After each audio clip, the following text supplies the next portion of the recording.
अगर वो एसी है तो अल्टरनेटिंग करंट है तो वो इक्वेशन अगर अल्टरनेटिंग करंट को रिप्रेजेंट कर रहा है जो कि आपको आई बराबर दिया है, अगर वो हमारे अल्टरनेटिंग करंट को रिप्रेजेंट कर रहा है तो उसकी जो आरएमएस वैल्यू होगी वो उसकी पीक वैल्यू का 1/√2 टाइम्स होगा।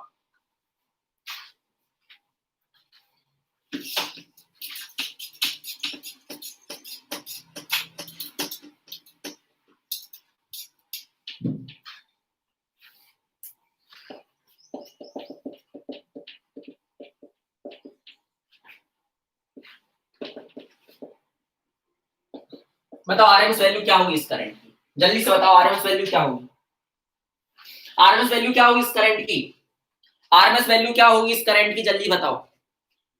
ये क्या एसी है, क्या ये अल्टरनेटिंग करंट, ये जो इक्वेशन है क्या अल्टरनेटिंग करंट को रिप्रेजेंट कर रहा है? अगर कर रहा है तो पहले इसके आप क्या करो, पीक वैल्यू निकालो और पीक वैल्यू को 1/√2 टाइम्स ले लो तो वो उसकी क्या हो जाएगी, आरएमएस वैल्यू हो जाएगी। तो पहले तो ये बताओ इसकी पीक वैल्यू क्या आएगी, क्या ये एसी को रिप्रेजेंट कर रहा है? तो आंसर है यस। क्या इक्वेशन अल्टरनेटिंग करंट को रिप्रेजेंट कर रहा है? तो आंसर है यस। ये मैंने लास्ट क्लास में आपको बताया था। और हमें पता है यहाँ पे जो होगी √a² + b² होगा, √a² + b² होगा। a कितना है I0, तो I0 का स्क्वायर प्लस b कितना है I0। हमेशा I0 मैक्सिमम वैल्यू है, जरूरी नहीं है। अरे बोलो जल्दी से। तो √2 I0 आएगा इसका Imax, तो RMS कितना आ जाएगा Imax का 1/√2 टाइम्स, तो कितना आ जाएगा I0। तो उसकी जो RMS वैल्यू होगी इस करंट की वो इतनी होगी I0। कितनी होगी I0। बेटा आप लोग कमेंट क्यों नहीं कर रहे हैं, कोई दिक्कत हो गई है क्या कि कमेंट तुम लोग कर रहे हो मुझे दिख नहीं रहे हैं?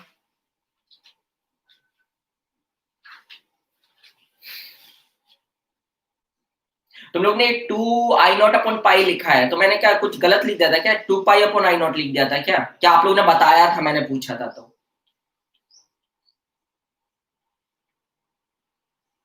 तो इस वाले करंट की जो आरएमएस वैल्यू होगी वो इतनी होगी। अरे हाँ ना तो बोलो, तुम लोग कमेंट क्यों नहीं कर रहे हो यार?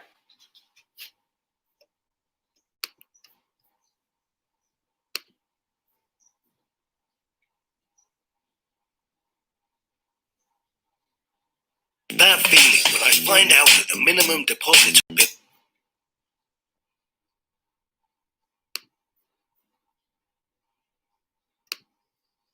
तो तुम लोग कमेंट कर क्यों नहीं रहे थे फिर यार? आप कर रहे हो, चलो ठीक है। चलो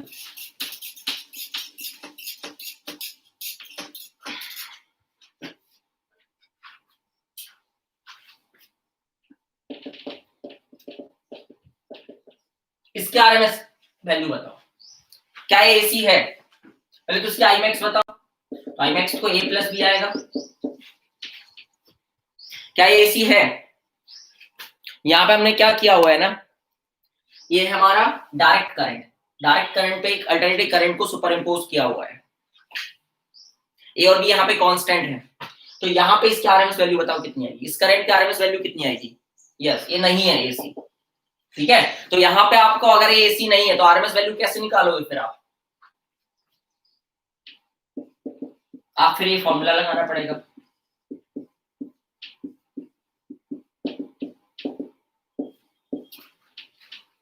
और इसमें लग जाएगा बहुत सारा टाइम, तो मैं सीधा लिख दे रहा हूँ, आप लोग घर पे कर लेना, इसको याद रखना आप लोग, है ना।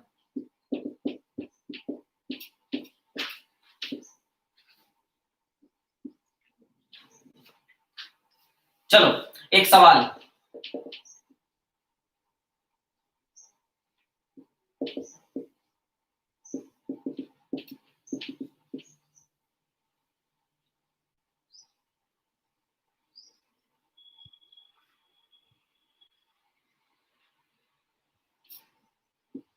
चलो बताओ इसकी आरएमएस वैल्यू क्या होगी। अभी तो तुम्हें पता चल ही जाएगा क्योंकि अभी भी ये लिखा हुआ है। अच्छा यहाँ पे मुझे क्या ध्यान देना है, देखो बच्चा क्या गलती करता है ना, जैसे मैंने वो इस फॉर्मूले को रट लेता है कि ऐसे वाले करंट की जो आरएमएस वैल्यू आती है वो इतनी आती है। एक बार उन्होंने क्या किया, वहां उन्होंने इसको बी लिख दिया, इसको ए लिख दिया, और बच्चा ए रट के गया था, लिख के आ गया। याद रखना यहाँ पे जिसके साथ साइन होता है ना उसका स्क्वायर करके हाफ करना होता है ना। मतलब जो हमारा जो साइन ओमेगा टी का जो कोफिशिएंट होता है उसके स्क्वायर को आधा करना होता है, और जो कांस्टेंट टर्म होता है उसका सिर्फ स्क्वायर करना होता है, उसको आधा नहीं करने होता है ना। तो इस चीज का ध्यान रखना, अगर ए और बी को इंटरचेंज कर दे तो आप कर लोगे ना। आपको याद क्या रखना है कि जो भी कांस्टेंट टर्म हमारा साइन ओमेगा टी के साथ होता है उसका स्क्वायर करके डिवाइड बाय 2 करना होता है, और जो हमारा सिंगल टर्म होता है उसका सिर्फ स्क्वायर करना होता है। उसका सिर्फ क्या करना होता है, स्क्वायर। जैसे सिंगल कांस्टेंट टर्म यहाँ पे ए है और ये हमारा यहाँ पे constant term sign omega T के साथ है, तो उसका स्क्वायर करके हाफ करना है। अगर गलती से वहां पे ऐसा लिखा हो बी प्लस ए, मतलब वहां इसको बी लिखा हो यहाँ पे ए लिखा हो, तो फिर A square by 2 plus B square हो जाएगा। ठीक है, तो आपको हाफ मतलब किसका स्क्वायर करके हाफ करना है आपको ये पता होना चाहिए, जो साइन के साथ टर्म है, जो साइन के साथ जो साइन का कोफिशिएंट है उसका स्क्वायर करके हाफ करना है। आपको इस चीज का याद रखना है। ठीक है, अब मैं जो पढ़ाने वाला हूँ, ये वॉचिंग जो इतनी कम हो गई है ना, मैं बता दे रहा हूँ अभी जो मैं पढ़ाने वाला हूँ उसका ये पूरा मैथमेटिकल कॉन्सेप्ट था। इसमें क्या बताया मैंने, आरएमएस वैल्यू के बारे में बताया और किसके बारे में बताया मैंने आपको, एवरेज वैल्यू के बारे में बताया। मैंने बताया कि जो अल्टरनेटिंग करंट होता है उसकी ओवर फुल साइकिल जो एवरेज वैल्यू होती है वो जीरो होती है, क्योंकि पॉजिटिव हाफ साइकिल में पॉजिटिव चार्ज भेजता है, नेगेटिव हाफ साइकिल में नेगेटिव चार्ज भेजता है, तो जो नेट चार्ज भेजता है वो जीरो भेजता है। तो नेट चार्ज जीरो भेजना है अगर हमें, तो डायरेक्ट करंट की वैल्यू को क्या लेना होगा कि हमें डायरेक्ट करंट की वैल्यू को क्या लेना होगा जिससे कि वो किसी रेजिस्टेंस के थ्रू नेट चार्ज को जीरो भेजे, तो हमें करंट जीरो लेना होता है, इसलिए एवरेज। और वही तो हमारा वही डायरेक्ट करंट की वैल्यू ही तो हमारा क्या कहलाता था, एवरेज वैल्यू कहलाता था। तो डायरेक्ट करंट वैल्यू जीरो है तो एवरेज वैल्यू भी जीरो हो गई हमारी करंट की, है ना। तो याद रखना ओवर अ फुल साइकिल जितनी भी एसी है सबकी एवरेज वैल्यू जीरो होती है। ओवर अ हाफ साइकिल क्या होती है, I equal to I naught sine omega t वाली हमने निकाली हुई है, 2 आई नॉट बाय पाई आया था। लेकिन लेकिन लेकिन अगर कोई अलग टाइप का करंट है, मान लो वो एसी नहीं है कुछ और भी, आई इक्वल टू जैसे मैं लिख दूं आई इक्वल टू टी स्क्वायर और इसकी एवरेज वैल्यू पूछ लूं मैं आपसे कि बताओ 0 से 3 सेकंड में इसकी एवरेज वैल्यू क्या होगी, तो आप निकाल सकते हो। आपको पता है आपके पास फॉर्मूला है integration of I D T 0 to जिस भी टाइम पीरियड तक आपको निकालना, अगर हाफ टाइम पीरियड तक निकाला तो 0 से t by 2 ले लो, 0 से 3 सेकंड तक निकाला 0 से 3 ले लो, उस हिसाब से आप कर सकते हो। फिर मैंने आपको आरएमएस वैल्यू के बारे में सिखाया, तो आरएमएस वैल्यू मैंने आपको ये बताया कि RMS value over complete cycle zero नहीं होगी, क्योंकि आरएमएस वैल्यू जो है वो क्या है, वो हीट प्रोड्यूस के मतलब हीट प्रोड्यूस के टर्म्स में डिफाइन कर रहे हैं, और जो हीट प्रोड्यूस होती है वो आई स्क्वायर के प्रोपोर्शनल होती है। तो नेगेटिव साइकिल पर भी वो पॉजिटिव हो जाती है, हीट प्रोड्यूस हमेशा पॉजिटिव होती है, वो कभी नेगेटिव नहीं होती, इसलिए वो ओवर फुल साइकिल अगर एक पॉजिटिव एक नेगेटिव है तो नेगेटिव की भी पॉजिटिव होगी तो पॉजिटिव पॉजिटिव ऐड हो जाती है, इसलिए वो कभी ओवर फुल साइकिल भी जीरो नहीं होती। और मैंने ये बताया कि हमारा जो आरएमएस वैल्यू होती है वो क्या होता है कि किसी रेजिस्टेंस पर अपन उतना कांस्टेंट करंट फ्लो करें जिससे कि उतना ही हीट प्रोड्यूस करे इन द सेम टाइम इंटरवल जितना कि कौन कर रहा था, एसी कर रहा था उसी टाइम में। मतलब चलो हमने एक आर रेजिस्टेंस के थ्रू एसी को फ्लो कराया 5 सेकंड के लिए, वो एच हीट प्रोड्यूस कर रहा था, तो मैं एक कांस्टेंट करंट को मैं 5 सेकंड के लिए उसी रेजिस्टेंस में फ्लो कराऊंगा जिससे कि वो भी कितना हीट प्रोड्यूस करे, एच करे। तो वो जो कांस्टेंट वैल्यू होगी डायरेक्ट करंट की, या जो डायरेक्ट करंट होगा या जो हमारी वो कांस्टेंट वैल्यू होगी वो आरएमएस वैल्यू कहलाएगी उस एसी की। बात समझे, मैंने इतना अभी तक पढ़ा है जिसमें कुछ पढ़ाने लायक था भी नहीं।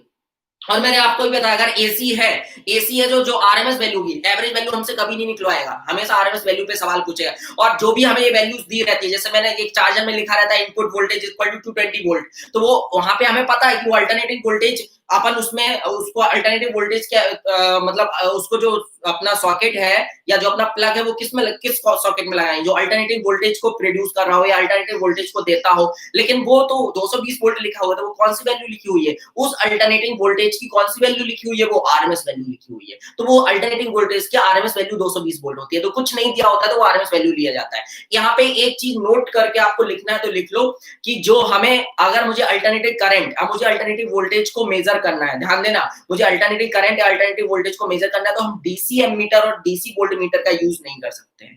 क्यों नहीं कर सकते हैं मैं आपको बता रहा हूं। हम डीसी एमीटर और डीसी वोल्टमीटर का यूज नहीं कर सकते, इसलिए हमें यहाँ पे एसी एमीटर और एसी वोल्टमीटर यूज करने होते हैं। पहली चीज तो एसी एमीटर और एसी वोल्टमीटर इनका जो प्रिंसिपल होता है वो अलग होता है, लेकिन डीसी एमीटर और डीसी वोल्टमीटर का जो प्रिंसिपल था वो अलग था। हमने देखा था कि डीसी एमीटर या वोल्टमीटर का प्रिंसिपल हम पढ़ चुके हैं, हमने पढ़ा था ना मूविंग कॉइल गैल्वेनोमीटर में कि जो वो मूविंग कॉइल गैल्वेनोमीटर हमारा क्या था, डीसी एमीटर और डीसी वोल्टमीटर दोनों था। लेकिन जब हमें अल्टरनेटिव वोल्टेज या अल्टरनेटिव करंट को मेजर करना होता है तो फिर हम डीसी एमीटर या डीसी वोल्टमीटर का यूज नहीं करते हैं, क्योंकि पॉजिटिव नेगेटिव होने की वजह से उसमें डिफ्लेक्शन हमेशा जीरो ही रहेगा। क्योंकि पहले वो पॉजिटिव साइकिल के लिए ऐसा डिफ्लेक्शन हो जाएगा, फिर करंट का डायरेक्शन चेंज हो जाएगा तो ऐसा डिफ्लेक्शन हो जाएगा, तो नेट डिफ्लेक्शन जीरो ही मिलेगा, वो कभी मेजर ही नहीं कर सकता। मतलब डीसी एमीटर और डीसी वोल्टमीटर हमारे एसी को मेजर नहीं कर सकते, इसलिए एसी को या एवी को, एसी मतलब अल्टरनेटिंग करंट को, एवी मतलब अल्टरनेटिव वोल्टेज को मेजर करने के लिए हम अल्टरनेटिंग एमीटर और वोल्टमीटर यूज करते हैं। और इनका जो वर्किंग प्रिंसिपल होता है वो होता है they are based on the principle of heating effect of current.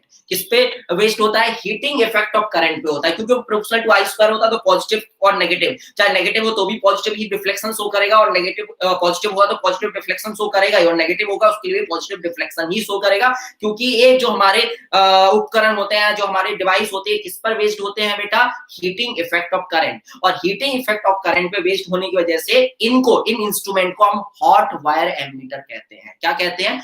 Hot wire ammeter या वोल्टमीटर, ये पूछा जा चुका है सवाल। तो हॉट वायर एमीटर और हॉट वायर वोल्टमीटर क्या मेजर करते हैं? अल्टरनेटिंग करंट और अल्टरनेटिंग वोल्टेज को मेजर करते हैं। और जो ये रीडिंग हमें देते हैं, चाहे वो हमारा एमीटर हो, चाहे हमारा वोल्टमीटर हो, अल्टरनेटिंग एमीटर हो, चाहे अल्टरनेटिंग वोल्टमीटर हो, ये जो हमें रीडिंग देते हैं, हमें आरएमएस वैल्यू की रीडिंग देते हैं। तो अगर कभी मान चलो उन्होंने इस टाइप से, ऐसा सुन लो पहले यहाँ पे अच्छे से, उन्होंने बोला कि यहाँ पे मैंने अल्टरनेटिंग वोल्टेज लगा दिया equal to E naught sine omega T, और ये रेजिस्टेंस आर है, उन्होंने बोला एमीटर यहाँ लगा दिया। उन्होंने बोला था एमीटर की रीडिंग क्या होगी? एमीटर की रीडिंग का मतलब यहाँ पे जो करंट फ्लो हो रहा है उसकी कौन सी वैल्यू बतानी है आपको? RMS value. कौन सी वैल्यू बतानी है? आरएमएस वैल्यू बतानी है। और ये जो कौन सा एमीटर होगा बेटा? ये होगा हमारा अल्टरनेटिंग एमीटर। ये हमारा डीसी एमीटर नहीं हो सकता, ये अल्टरनेटिंग एमीटर होगा।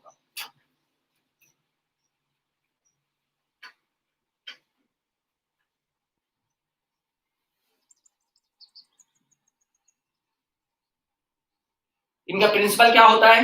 अल्टरनेटिव एमीटर और अल्टरनेटिव वोल्टमीटर का लिख लो, is based on the heating effect of current, that's why they are also called hot wire instrument.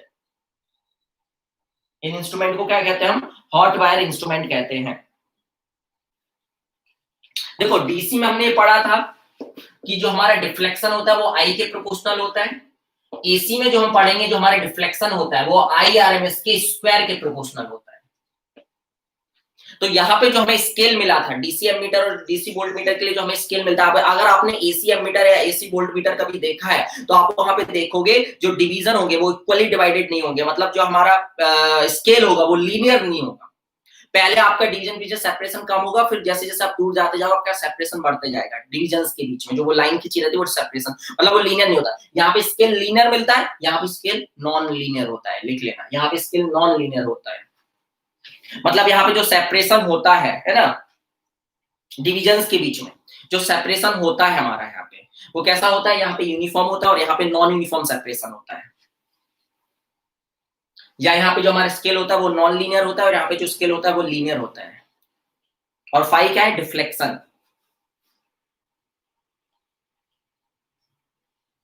जितनी चीजें बता रहा हूं बेटा, एनटी आजकल थ्योरेटिकल क्वेश्चंस बहुत पूछता है, इसलिए इनको ध्यान रखो।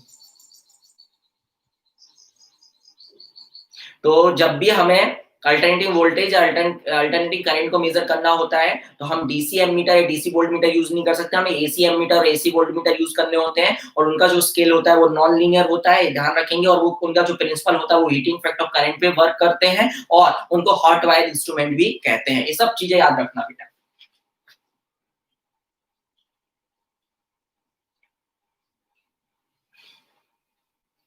चलो अब लिखो, बढ़िया चीज देखो, इस चैप्टर को मैं 10 मिनट में रिवीजन करा सकता हूँ, मतलब इस चैप्टर को मैं 10 मिनट में पढ़ा सकता हूँ। अभी जो कॉन्सेप्ट आपको पढ़ाने वाला हूँ अगर वो आपको समझ में आएगा, उसके बाद इस चैप्टर को मैं 10 मिनट में खत्म कर सकता हूँ। जैसे मैं ईएमआई को भी 10 मिनट में खत्म कर सकता था। वहां पे आपने क्या पढ़ा? बस आपको इंड्यूस्ड ईएमएफ निकालना था। इंड्यूस्ड ईएमएफ आपको 5 केसेस में निकालना था। आपको पता है इंड्यूस्ड ईएमएफ आपका 2 टाइप का होता है, ये होता है स्टैटिकली इंड्यूस्ड ईएमएफ, दूसरा होता है dynamically induced EMF. Dynamically induced EMF में आपने क्या पढ़ा? Due to translation motion of the conductor, due to rotational motion of the conductor and due to rotational motion of the current, due to rotational motion of the coil. ये 3 चीजें पढ़ी थी। और self आपने उसमें क्या पढ़ा? स्टैटिकली इंड्यूस्ड ईएमएफ में सेल्फ इंडक्शन और म्यूचुअल इंडक्शन, खत्म। और हर केस में आपने क्या निकाला? Induced EMF. फॉर्मूले अलग थे बस, लेकिन सबका लॉजिक क्या था? इंड्यूस्ड ईएमएफ हमेशा आपने निकाला कैसे था? d5/dt, फैराडे की आत्मा को याद करके या निकाला था। देखो फेज एंड फेज डिफरेंस, अब बहुत काम की चीज जो मैं यहाँ पढ़ा रहा हूँ ये 5 चैप्टर में यूज होगा।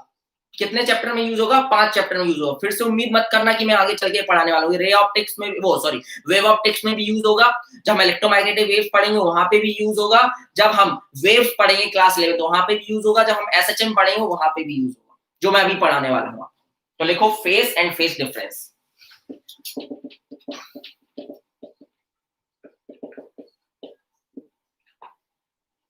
सो फाई नॉट ले लो। ये फाई नॉट क्या कहलाता है यहाँ पे? Initial phase. ये omega T plus phi naught क्या कहलाता है, मैं पहले ही बता चुका हूँ, ये फेस कहलाता है। इनिशियल फेस क्या होता है, कांस्टेंट होता है। जो हमारा फेस होता है डिपेंड्स ऑन टाइम, टी पर डिपेंड कर रहा है। देखो टी अलग अलग होगा तो हमारा जो फेस होगा इसका अल्टरनेटिंग करंट का वो अलग होगा, और इस फेस पे ही डिपेंड करता है कि हमारी इंस्टेंटेनियस वैल्यू क्या होगी। किसकी इंस्टेंटेनियस वैल्यू, करंट की इंस्टेंटेनियस वैल्यू क्या होगी, इस फेस पे ही तो डिपेंड करता है। क्योंकि फेस अलग होगा, हमें पता है कि हमारी अल्टरनेटिंग करंट की जो इंस्टेंटेनियस वैल्यू है वो भी अलग अलग होगी।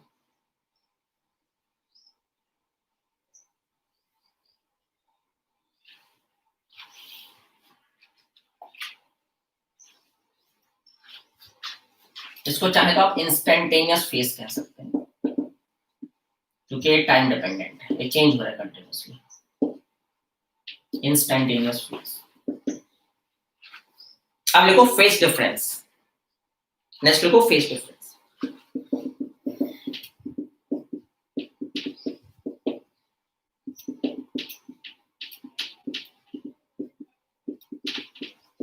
अब मुझे इन दोनों के बीच में फेस डिफरेंस निकालना है, तो हम चाहते हैं, देखो face difference of I with respect to E। तो देखो इसका फेस कितना है, इतना है, I का फेस कितना है, इतना है, इसका इंस्टेंटेनियस फेस कितना है, इतना है। तो phase difference of I with respect to E, जिसके रिस्पेक्ट में निकालना है उसको माइनस करना है, इसके फेस को माइनस करना है, किसमें से, जिसका निकालना है, तो किसका निकालना है, I का। तो I का फेस कितना है, इतना। किसके रिस्पेक्ट में निकालना है, E के रिस्पेक्ट में, तो इसके फेस को क्या कर देना है, माइनस। तो कितना आ गया, phase difference of I with respect to E कितना आ गया बेटा, φ1 माइनस φ2। अगर ये पॉजिटिव आए, आप ध्यान से सुनना, अब मैं जो जो बता रहा हूं, अगर ये पॉजिटिव आए इसका मतलब ये है कि हमारा I अहेड है, I लीड कर रहा है E को, I is leading E, I is ahead of E। या फिर अपन उल्टा ये भी बोल सकते हैं कि E इज लैगिंग I। समझ रहे हो मैं क्या बोल रहा हूं, E इज लैगिंग I। हमें I का निकाल रहे हैं ना, I का अगर पॉजिटिव आ गया तो हम क्या बोलेंगे कि I हमारा लीड कर रहा है E को। अब ये लीड करने का मतलब क्या होता है, लीड करने का मतलब ये होता है कि I की जो I अपनी मैक्सिमम वैल्यू को अटेन करेगा वो पहले कर लेगा, किसके कंपैरिजन में, E के कंपैरिजन में। अगर ये पॉजिटिव आया, सुनो फिर से, अगर ये पॉजिटिव आया मतलब I इज लीडिंग E। ये अपना बहुत मतलब रे ऑप्टिक्स, वेव ऑप्टिक्स में भी ये पढ़ने वाले हैं, वेव्स में भी पढ़ने वाले, सब जगह पढ़ने वाले। बात समझ रहे हो मैं क्या बोल रहा हूं। अच्छा कोई आपसे पूछ ले, बताओ फेस डिफरेंस ऑफ, जिसको हम डेल्टा फाई से रिप्रेजेंट करते हैं, या फाई अकेले भी लिख सकते हो, phase difference of E with respect to I। तो E का निकालना है, तो E का फेस कितना है, इतना। किसके रिस्पेक्ट में निकालना, I के रिस्पेक्ट में।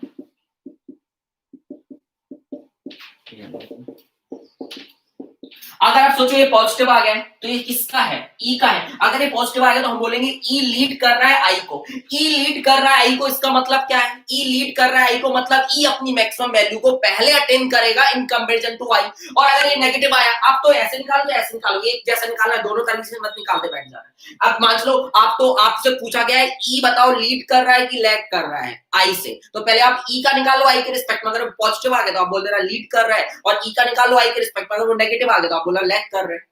तो लैगिंग और लीडिंग का मतलब समझ में आ रहा है, लीडिंग मतलब कोई चीज, अगर मान चलो E लीड कर रहा है I को, तो E अपनी मैक्सिमम वैल्यू को पहले अटेन करेगा इन कंपैरिजन टू I बाद में अटेन करेगा। और अगर मान चलो इनके बीच में फेस डिफरेंस ही नहीं है, I और E के बीच में कोई फेस डिफरेंस नहीं है, ये φ2 माइनस φ1 जीरो आ जाता है, अगर कोई फेस डिफरेंस नहीं है, इसका मतलब ये है कि दोनों अपनी मैक्सिमम वैल्यू को एक ही टाइम पर अटेन करेंगे, दोनों अपनी जीरो वैल्यू को एक ही टाइम पर अटेन करेंगे, दोनों अपनी मैक्सिमम नेगेटिव वैल्यू को एक ही टाइम पर अटेन करेंगे अगर they are in the same phase. If they are in the same phase then the phase difference between them is zero. यहाँ पे हम क्या करें, वहां पे क्या करेंगे, दो पार्टिकल के डिस्प्लेसमेंट इक्वेशन लिए होंगे, और दो पार्टिकल के डिस्प्लेसमेंट इक्वेशन, उनके बीच में फेस डिफरेंस निकाल रहे होंगे, उनके डिस्प्लेसमेंट के बीच में फेस डिफरेंस कितना है, वहां पे भी साइन कॉस ऐसे कुछ चलेगा। लेकिन याद रखना, आप बोलोगे सर ये तो बहुत आसान है, इसमें दिक्कत ही क्या है। आप सुनो, लीडिंग लैगिंग ये सब समझ में आ गया, बहुत बढ़िया। अब देखो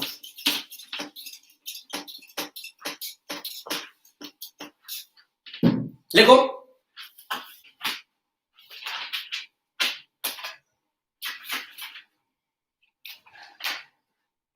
लिखो if I equal to I naught sine omega T, E equal to E naught cos omega T plus pi by 3,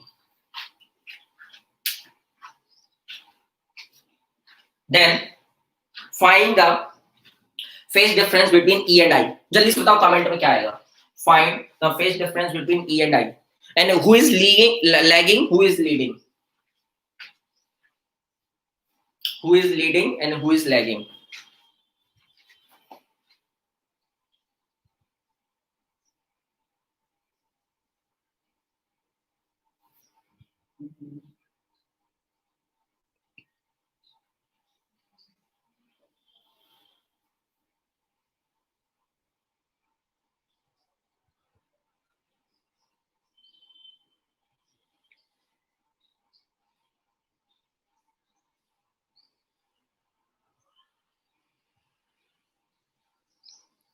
जल्दी से बताओ फेस डिफरेंस बताओ ई और आई के बीच में.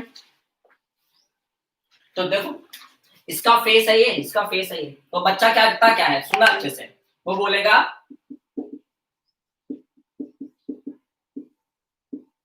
Face difference of I with respect to ई.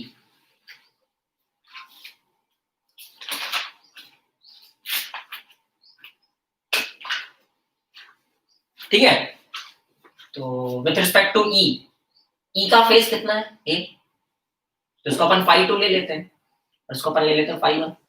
तो आई का निकालना है तो क्या लिखेंगे फाई 1 माइनस फाई 2. अब बच्चा क्या करता है ओमेगा टी, बोलता है सर इसका फेस है omega T plus pi by 3.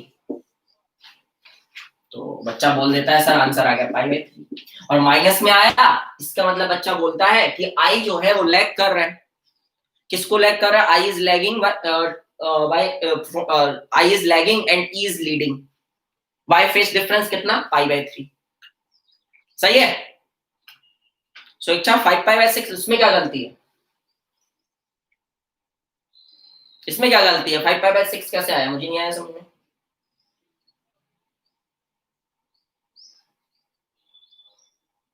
Negative आने का मतलब पहले ही बताओ. नेगेटिव अगर ये आया तो इसका मतलब क्या है कि जो आई है वो लैग कर रहा है ई को. ठीक है, तो ये है बिल्कुल गलत, मतलब ये यहां तक सही है लेकिन ये लास्ट वाला स्टेप गलत है. देखो जब भी आपको दो वेव्स के बीच में, मैं वेव्स बोल दे रहा हूं यहाँ पे, या आप तो आप ये मानोगे आपको आई और ई के बीच में अगर यहाँ पे फेज डिफरेंस देखना है कि कितने का है, तो दो आप देखो एक साइन में एक कॉस में, ऐसे आप नहीं देख सकते. या तो आपको दोनों को साइन में करना पड़ेगा तो दोनों को कॉस में, और मैं तो आपको रिकमेंड करूंगा कि आप दोनों को साइन में कर लो. तो कॉस को आपको साइन में कन्वर्ट करना पड़ेगा, और कॉस को साइन में आप कैसे कन्वर्ट करोगे, कॉस को साइन में कन्वर्ट करने के लिए आपको ट्रिग्नोमेट्रिक फॉर्मूले आने चाहिए. और एक चीज का और याद रखना कि यहाँ पर कहीं पर पॉजिटिव साइन, मतलब जैसे यहाँ पे पॉजिटिव साइन है, मतलब ये पॉजिटिव वैल्यू है तो ये भी पॉजिटिव वैल्यू ही होनी चाहिए. अगर ये पॉजिटिव वैल्यू है नेगेटिव वैल्यू है तो भी हम फेस डिफरेंस नहीं देख सकते. हमें क्या करना पड़ेगा, इसको भी पॉजिटिव बनाना पड़ेगा, इसको भी पॉजिटिव बनाना पड़ेगा, उसके बाद ही हम फेस डिफरेंस देखेंगे. बात समझ में आई मैंने क्या बोला. तो दो चीजों का याद रखना है कि दोनों साइन में होने चाहिए, पहली चीज. और दूसरी चीज मैंने क्या बताई कि दोनों या तो पॉजिटिव होने चाहिए या दोनों नेगेटिव होने चाहिए. मतलब अगर यहाँ पे पहले प्लस साइन है तो यहाँ पे भी प्लस साइन आना चाहिए इसके पहले. तो यहाँ पे साइन तो प्लस प्लस का कोई दिक्कत नहीं थी. अब हम क्या करेंगे, ये सही है यहाँ तक कोई दिक्कत ही नहीं है. अब आते हैं इधर, अपन क्या करेंगे, इसको कॉस को साइन में कन्वर्ट करेंगे, और कॉस को साइन में कन्वर्ट करने के लिए अपन को आनी चाहिए थोड़ी सी ट्रिग्नोमेट्री. तो कैसे करेंगे देखो, ये ले लो थीटा. हम जानते हैं क्या, cos sine pi by 2 minus theta equal to क्या, कॉस थीटा. और हम ये भी जानते हैं sine pi by 2 plus theta equal to cos theta. तो फिर हम इसको ऐसे लिख सकते हैं, E equal to E naught sine pi by 2 minus omega T plus pi by 3.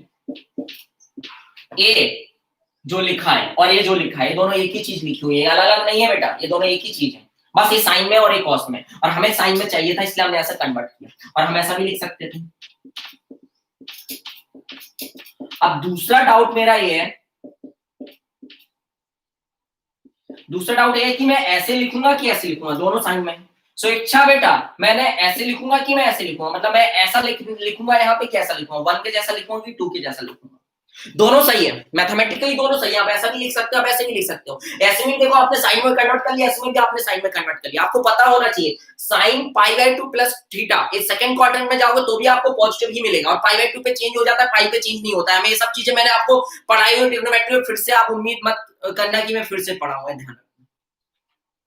तो मैं स्वेच्छा कैसे लिखूंगा, मैं आपको हर चीज बिल्कुल क्रिस्टल क्लियर करना चाहता हूं। तुम लोग मैं ऐसे लिख के भाग जाता आगे, ऐसे लिख के भाग जाता, और फिर मैं आपको, आपके मन में फिर ये सवाल आता कि सर हम ऐसे क्यों नहीं लिखे, हम ऐसे भी तो लिख सकते थे, हमने ऐसे ही क्यों लिखा है, हमने ऐसा क्यों नहीं लिखा, हमने ऐसा क्यों लिखा। इन सब के पीछे लॉजिक है।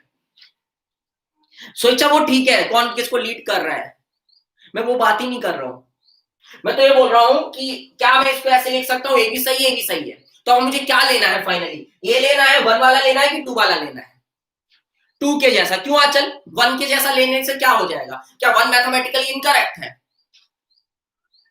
यस, दोनों लिख सकते हैं, लेकिन अपन दोनों ले नहीं सकते, क्योंकि दोनों अगर हमने ले लिया, आंसर एक से कुछ और आएगा, एक से सही आएगा, मतलब इसमें से कुछ एक लोगे, जब सही आएगा दूसरा ले लिया तो गलत आएगा आंसर। पीयूष बोल रहे हैं एक के जैसा, क्यों एक के जैसा और क्यों 2 के जैसा? देखो, आपको एक चीज और याद रखनी जो मुझे मैंने आपको बताई नहीं है, ओमेगा टी हमेशा पॉजिटिव होना चाहिए। मैं ऐसा नहीं लिख सकता इसको, मतलब ऐसा लिख सकता हूं लेकिन अभी ऐसा लूंगा नहीं, क्योंकि यहाँ पे आप देखो ओमेगा टी हमारा नेगेटिव हो चुका है। अरे भाई, pi by 2 minus omega T minus pi by 3 हो गया ना ये, तो यहाँ पे ओमेगा टी नेगेटिव हो गया है। अगर आपने इसमें ओमेगा टी को पॉजिटिव रखा है तो यहाँ पे आपको पॉजिटिव रखना पड़ेगा ओमेगा टी को, इसलिए हम स्वेच्छा ये लेंगे, क्योंकि यहाँ पे ओमेगा टी पॉजिटिव है। मेरी बात समझ रहे हो नहीं? अगर यहाँ पे ओमेगा टी नेगेटिव होता तो फिर हम ये लेते, अरे साइन माइनस ओमेगा टी होता तो फिर हम ये लेते।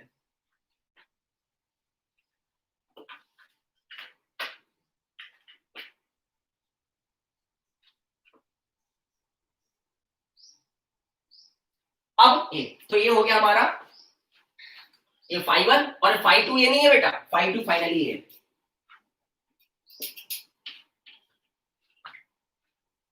तो अब करेंगे फाई 1, जब भी तो ओमेगा टी कैंसिल आउट होगा यार, नहीं तो फिर ओमेगा टी अगर ये ले लोगे तो फिर तो ओमेगा टी और यहाँ का माइनस कर रहे हो, फिर यहाँ भी माइनस में ओमेगा टी है तो फिर तो प्लस हो जाएगा, तो 2 ओमेगा टी आ जाएगा।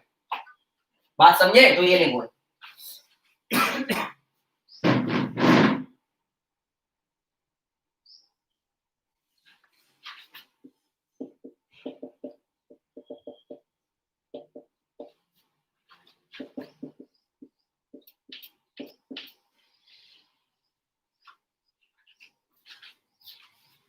तो यहां पे आप ऐसा बोल सकते हैं I is lagging E by phase difference pi by 6, या you can say E is leading I by phase 5 pi by 6, या फिर आप लिख सकते हैं इसको I is lagging E by phase 5 pi by 6, दोनों एक ही।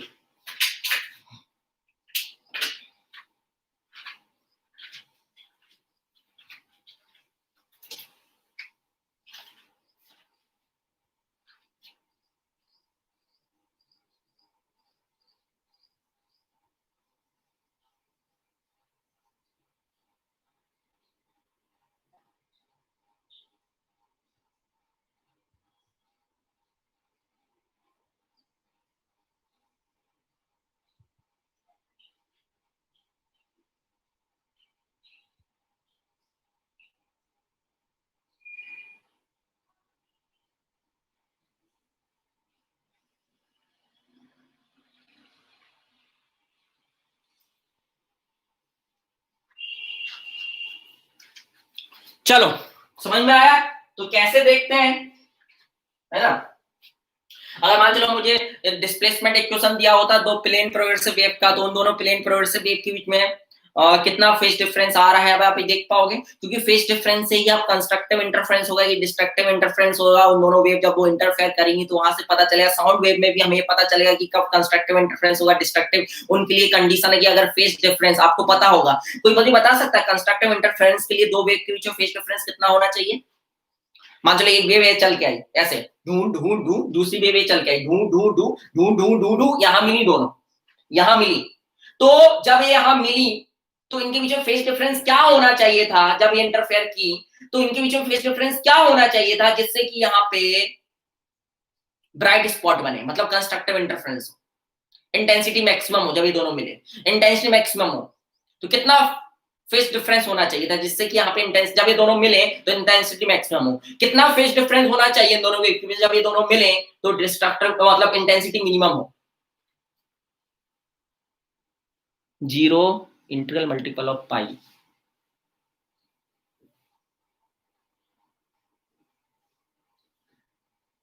कंस्ट्रक्टिव इंटरफेरेंस के जो फेस डिफरेंस होना चाहिए, यस वो 0 होना चाहिए, इंटीग्रल मल्टीपल ऑफ पाई नहीं, स्वेच्छा गलत बोला है, तो 0 पाई सब आ जाएगा, इवन मल्टीपल ऑफ पाई 0 2 पाई 4 पाई 6 पाई 8 पाई ऐसा, और ऑड मल्टीपल ऑफ पाई में तो डिस्ट्रक्टिव इंटरफेरेंस हो जाता है, फिर पार्ट डिफरेंस अलग होता है, तो पार्ट डिफरेंस और phase difference they are inter related, तो आपको अब वेव ऑप्टिक्स में बहुत मजा आएगा अगर आप एक चीज समझ पाओ। यस हाँ सर, इवन वो पार्ट डिफरेंस बता रहे हो, वो लैम्डा का integral multiple, path difference lambda के टर्म्स में होता है, फेस डिफरेंस पाई के टर्म्स, अरे पार्ट डिफरेंस क्या है भाई, डिस्टेंस है तो वो ऑब्वियस बात है वो लैम्डा के टर्म्स में होगा, और फेस डिफरेंस क्या है, एंगल है, ऑब्वियस है वो रेडियन के टर्म्स में होगा, पाई के टर्म्स में होगा। चलो ठीक है, बहुत मजा आएगा अभी।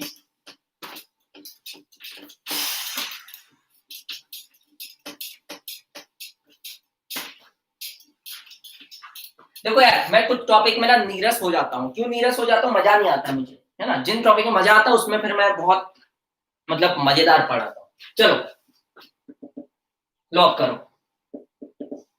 अब बताओ फेस डिफरेंस कितना है दोनों के बीच में, जल्दी से बता दो अब फेस डिफरेंस कितना है,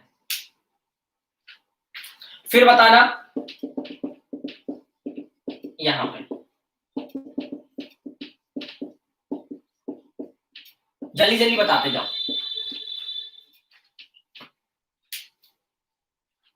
या इस माइनस को यहाँ लेंगे, आप और इसको नहीं ऐसे रहने,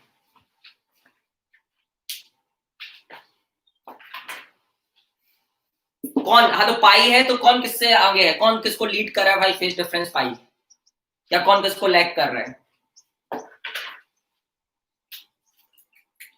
फिर इसके बाद फेसर डायग्राम पढ़ना है बस, फिर ये चैप्टर खत्म, फिर तो आधे घंटे का चैप्टर है।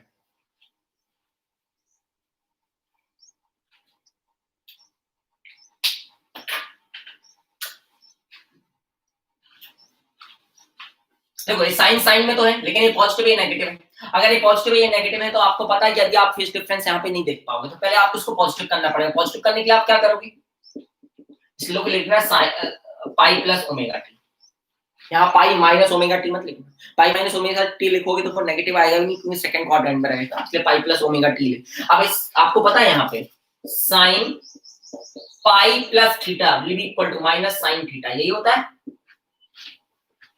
अब देख लो इन दोनों के बीच फेज डिफरेंस, अब दिख रहा होगा आपको, अब तो ये समझ में आ रहा है सीधा सीधा कि यहाँ पे जो है EMF is leading I by, yes EMF is leading है ना, मतलब E leads I by phase pi, लिखते जा जल्दी।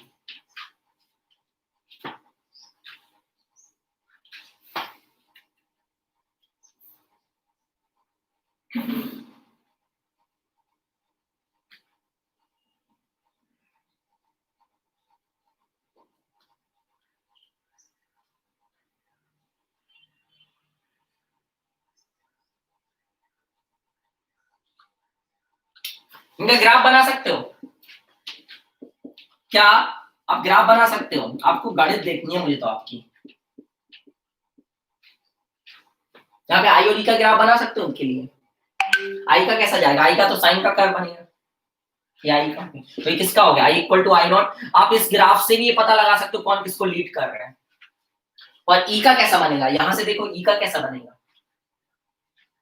ई का भी साइन का ही बनेगा लेकिन माइनस साइन है, तो साइन का जस्ट आपको y एक्स एक्सिस के अपोजिट का मिरर इमेज लेनी पड़ेगी, ग्राफ का थोड़ा सा ज्ञान होना चाहिए, तो ये ऐसा बनेगा।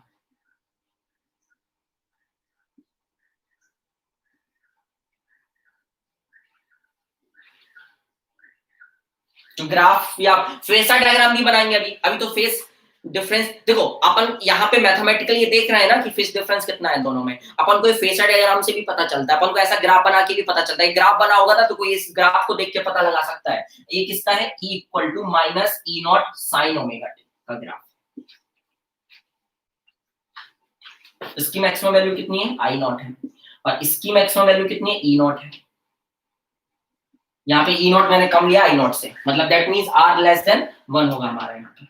अगर सिर्फ इसी सर्किट, अगर सिर्फ इंडक्टर को कंटेन, रेजिस्टर को कंटेन किया होगा, है ना, रेजिस्टर को कंटेन किया होगा तो उसका जो रेजिस्टेंस होगा वो 1 से कम होगा जब भी हमारा आई नॉट ज्यादा होगा ई नॉट से। वो मैं अभी आपको समझाऊंगा थोड़ी देर बाद। सेकंड 3π/2, ये ग्राफ समझ में आया? ये भाई साहब आना चाहिए, अगर नहीं आया तो फिर गणित पढ़ो अच्छे से।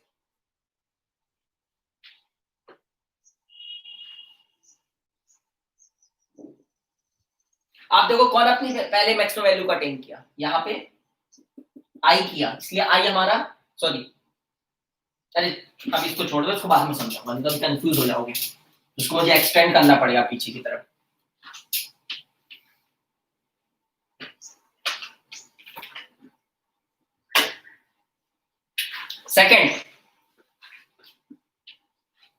सेकंड में दोनों चीजें हैं, नेगेटिव भी है और अलग अलग भी है, तो पहले इसको हम क्या लिखेंगे, E इक्वल टू, फिर अपन इसको कन्वर्ट कर लेते हैं कैसे, फिर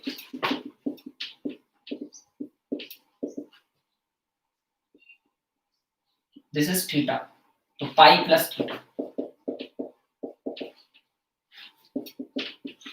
देखो आपको गणित जितने अच्छे से आएगी आप उतने अच्छे से चीजों को कर पाएंगे।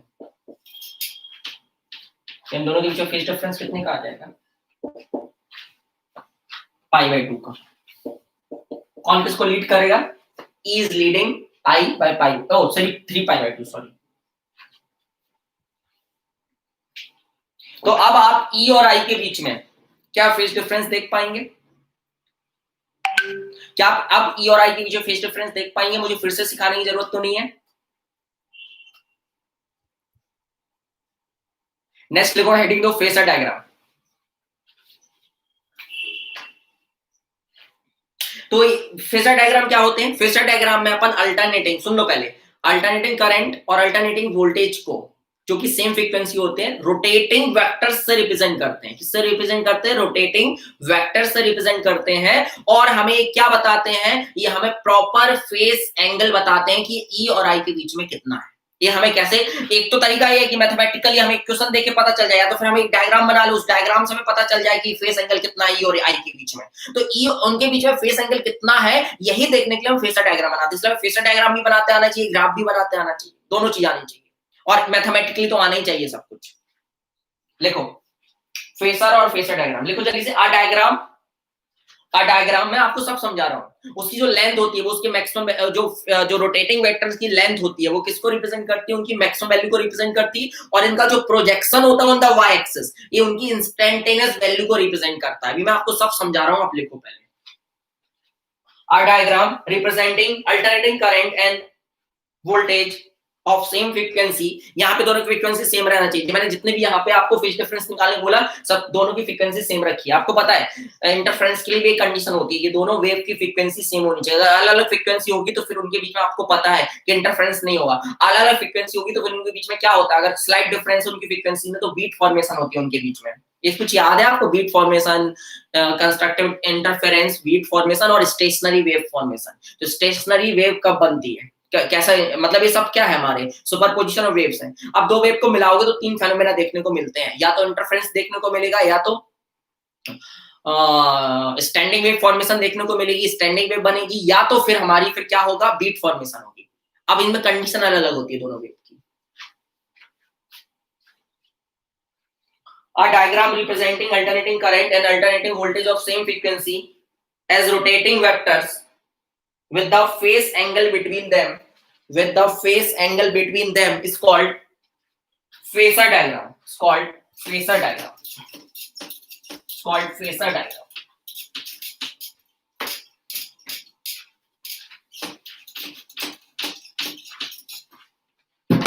देखो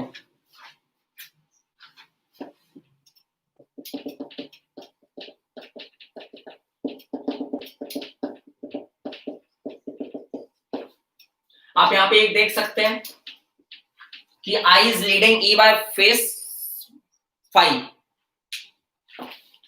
ठीक है, इनको फेस डिफरेंस 5 का है कि नहीं है। तो अब हम कैसे रिप्रेजेंट करेंगे, हम इसका फेसर डायग्राम बनाना चाहते हैं। तो देखो, किसी इंसान को तुम्हें ऐसा मैथमेटिकल लिख के नहीं समझाना है, उसको एक डायग्राम बता के बताना है भाई कि हमारा जो करंट है वो लीड कर रहा है ई को बाय फेस 5। तो उसको कैसे बताओगे आप, मैं आपको बता रहा हूँ। देखो,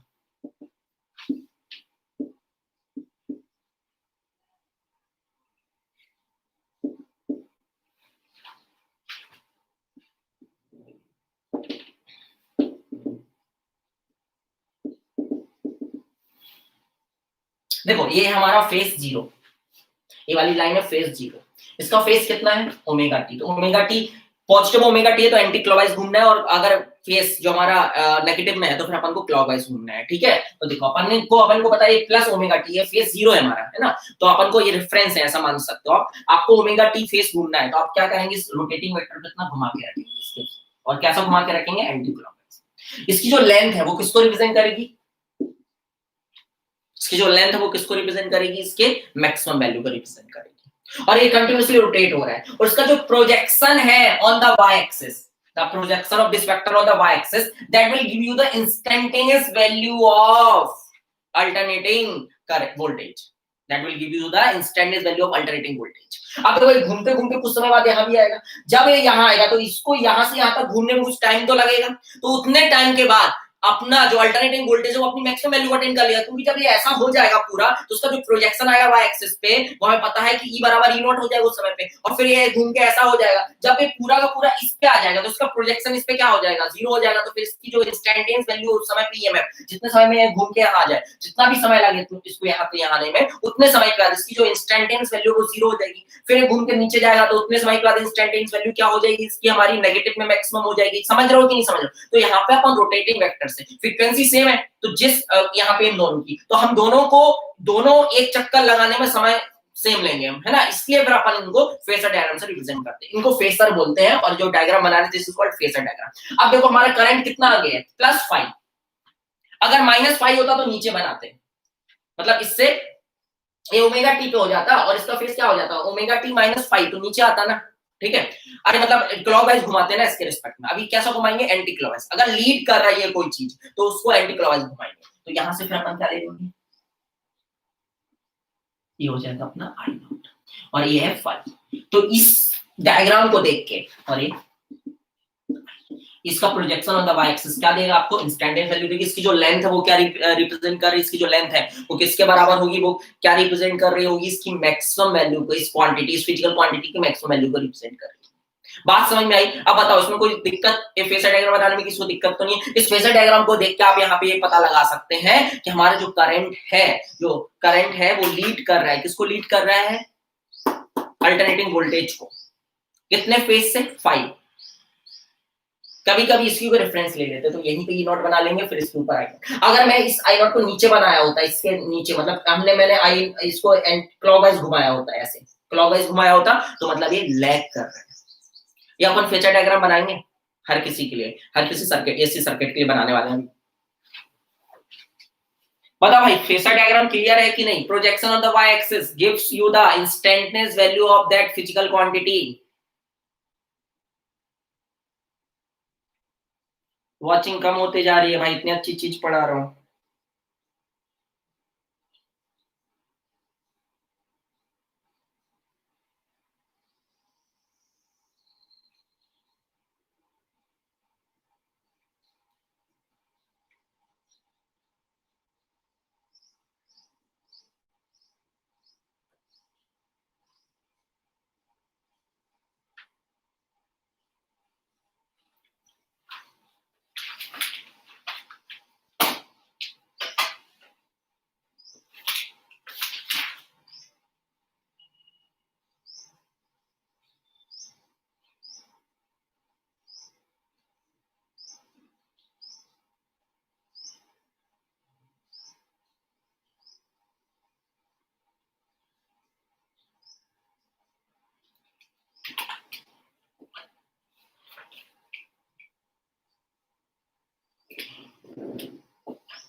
लिखो relation between phase difference and time difference.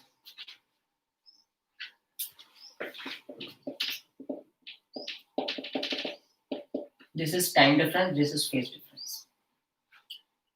Time difference मतलब कितने, जैसे मैं बोल रहा था ना, कोई अपनी वैल्यू को पहले, जैसे कुछ किसी मतलब ई और आई के बीच मान चलो फेज डिफरेंस π/2 का है, तो टाइम डिफरेंस कितने का आएगा? टाइम डिफरेंस मतलब ये कि कितने समय का, जैसे मान लो एक अपनी पहले वैल्यू मैक्सिमम वैल्यू को अटेन कर चुका है, तो दूसरा कितने समय के बाद, कितने जो पीछे चल रहा था वो कितने समय के बाद अपनी मैक्सिमम वैल्यू को अटेन करेगा।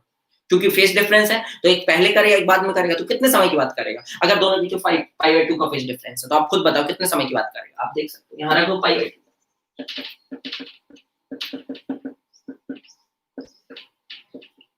तो t/4 के बाद, मतलब अगर पहले t इक्वल टू 0 पे किया तो दूसरा कितने पे करेगा अपनी मैक्सिमम वैल्यू को attain? t equal to t capital T/4 पे, जहां पे कैपिटल T क्या होगा? टाइम पीरियड होगा। देखो आप बना के देखो ना यार, एक साइन का कर्व बनाओ, एक कॉस का बनाओ,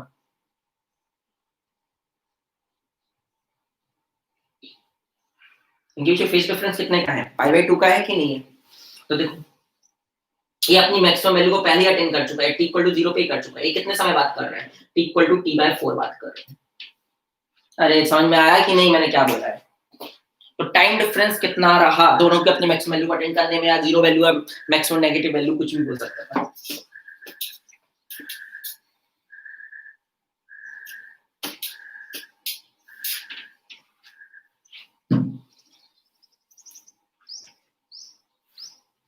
क्योंकि आपको पता है कि कैपिटल टी का अगर टाइम डिफरेंस है तो यहाँ पे फेज डिफरेंस होगा 2π का। वहां पे अपन डिफरेंस, जो अपन जब वेव ऑप्टिक्स पढ़ते हैं तो वहां पे फेज डिफरेंस और पार्ट डिफरेंस का रिलेशन देखते हैं। तो आपको पता है phase difference equal to 2π/λ into path difference होता है। यहाँ लैम्डा आ जाता है तो यहाँ पार्ट डिफरेंस आ जाता है, यहाँ टी आ जाता है तो यहाँ टाइम डिफरेंस आ जाता है। चलो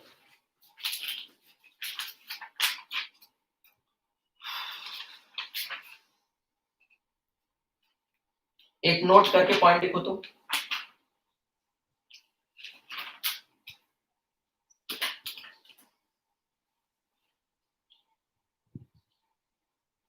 लिखो if the frequency of AC is new, the frequency of AC is new. कुछ किताबों में F से रिप्रेजेंट करते हैं, मैं न्यू से करता हूं।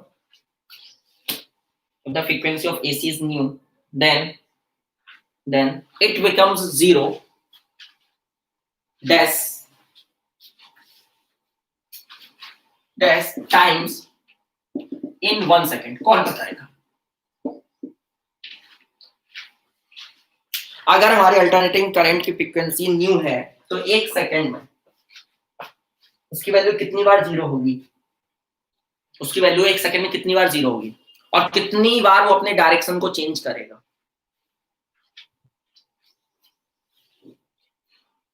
dash times in 1 second and the direction of current changes dash times in 1 second, dash times in 1 second। Also it become maximum dash times in 1 second। तो अगर फ्रीक्वेंसी न्यू है तो 1 सेकंड में कितनी बार वो जीरो वैल्यू को कितनी बार current value 0 होगी, कितनी बार वो अपने डायरेक्शन को चेंज करेगा और कितनी बार वो अपनी मैक्सिमम वैल्यू को अटेन करेगा। अगर फ्रीक्वेंसी f है तो 2 नहीं बोलो, 2f मतलब 2 न्यू बोलो, 2 से काम नहीं चलेगा। फ्रीक्वेंसी न्यू है तो 2 न्यू बोलो। सबके आंसर 2 न्यू है। चलो देखते हैं कैसे। अगर न्यू फ्रीक्वेंसी है तो इसका मतलब ही क्या होता है? Number of cycles in 1 second कितनी हुई? न्यू हुई कि नहीं हुई? फ्रीक्वेंसी न्यू होने का मतलब ये होता है नंबर ऑफ साइकिल कंप्लीटेड पर सेकंड। फ्रीक्वेंसी मतलब क्या होता है? नंबर ऑफ साइकिल कंप्लीटेड पर सेकंड।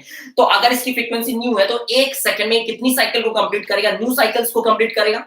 फॉर एग्जांपल न्यू बराबर 2 ले लेते हैं, क्योंकि अपने घर में जो आता है वो तो 50 होता है। अब 50 साइकिल एक सेकंड में, मतलब यहाँ 50 साइकिल बनानी पड़ेगी, जो मेरे लिए प्रैक्टिकली पॉसिबल नहीं है अभी इतने से बोर्ड में। इसलिए लेकिन मैं यहाँ पे कितनी साइकिल बना सकता हूँ? 2 साइकिल बना सकता हूँ। अगर मैंने फ्रीक्वेंसी 2 हर्ट्ज ली है तो मैं यहाँ पे 2 साइकिल, मुझे पता है एक सेकंड में कितनी साइकिल कंप्लीट करेगा? 2 साइकिल कंप्लीट करेगा। तो 2 साइकिल तो बना ही सकता हूँ। एक साइकिल, 2 साइकिल। ये वो वाली साइकिल चलाने वाली साइकिल नहीं है सर, ये तो साइकिल है। अच्छा ये सर ऐसी साइकिल कब से होने लग गई? तो देखो जीरो कितनी बार हुआ? 1 2 3 4। इसको काउंट नहीं करेंगे। क्यों? क्योंकि मैंने ये वाला ये पहले ही काउंट कर लिया है यहाँ, तो इसके पीछे वाली जो वेव थी उसमें मैंने काउंट कर लिया ना इसको, तो फिर इसको काउंट नहीं करेंगे। तो 1 2 3 4 मतलब फ्रीक्वेंसी 2 है तो 4 बार जीरो वैल्यू को अटेन कर रहे हैं, यानी कितने टाइम्स? 2 न्यू। अगर 50 है, आपको पता है आपका जो बल्ब है वो 1 सेकंड में 100 बार बंद होता है और 100 बार चालू होता है बल्ब। तो बोलोगे सर मुझे तो दिखता नहीं है, वो तो कंटिन्यूसली जलता हुआ दिखता है। आपको तो बल्ब क्या बंद चालू होते हुए दिखता है क्या, कि कंटिन्यूसली जलता हुआ दिखता है?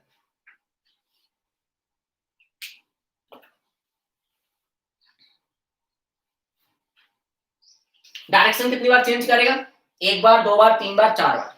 डायरेक्शन 4 बार चेंज करेगा मतलब 2 न्यू टाइम्स। और मैक्सिमम वैल्यू कितनी बार अटेंड कर रहा है? 1 2 3 4। मैक्सिमम वैल्यू को 4 बार अटेंड करेगा। यहाँ पे हम पॉजिटिव, देखो हमने सिर्फ इतना बोला मैक्सिमम वैल्यू ना, मैंने पॉजिटिव नहीं बोला। अगर मैं बोलता पॉजिटिव कितनी बार करेगा तो एफ न्यू टाइम्स, और अगर नेगेटिव कितनी बार करेगा तो new times. Maximum value attend कितनी बार करेगा? पॉजिटिव नेगेटिव मुझे इससे कोई मतलब नहीं, आपको दोनों लेना है, मतलब 2 न्यू टाइम्स।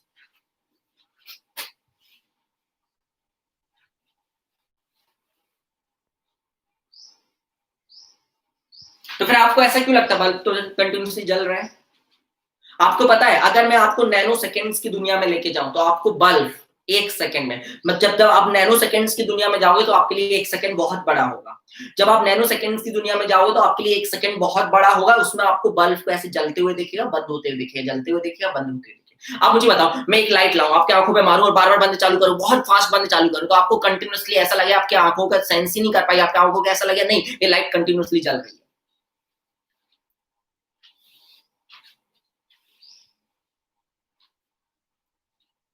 तो अपन को ऐसा लगता है बल्ब कंटिन्यूसली जल रहा है, हमारी आंखें सेंस ही नहीं कर पाती उतने फास्ट उसको।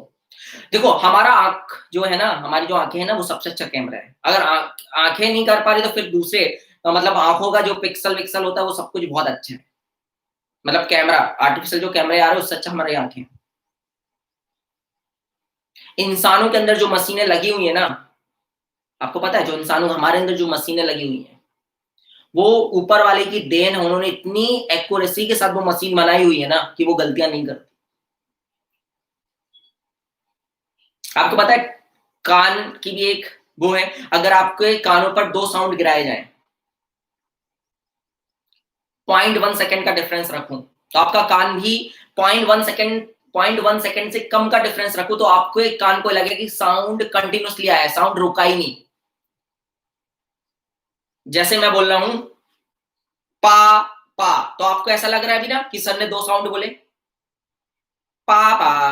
अभी भी लगा कि 2 साउंड बोले पा बा बा बा बा बा बा बा। तो आप अभी मैं यहाँ पे टाइम लैग रख रहा हूं पा और पा के बीच में, लेकिन कितने से कम रख रहा हूं? 0.1 सेकंड से कम रख रहा हूं। तो आपको ऐसा लग रहा है कि सर कंटिन्यूसली बोल रहे हैं, लेकिन मैं कंटिन्यूसली नहीं बोल रहा था, मैं टाइम ले रहा था 0.1 सेकंड का। पॉइंट मतलब 0.1 का नहीं ले रहा था, 0.1 से कम का ले रहा था। अरे समझ रहे हो ना, इसलिए बीट फॉर्मेशन की भी कंडीशन होनी चाहिए कि मिनिमम 2 जो फ्रीक्वेंसी के साउंड आपके कानों पे गिरेंगे ना उनके बीच में टाइम डिफरेंस किससे ज्यादा होना चाहिए? 0.1 सेकंड से ज्यादा होना चाहिए, नहीं तो हमारे कान सेंस नहीं कर पाएंगे। हमारा कान अलग अलग साउंड, वो उन दोनों साउंड को डिफरेंशिएट नहीं कर पाएंगे। हमारे कान को लगेगा एक ही साउंड आया। एक नम्मा के गधे हो यार।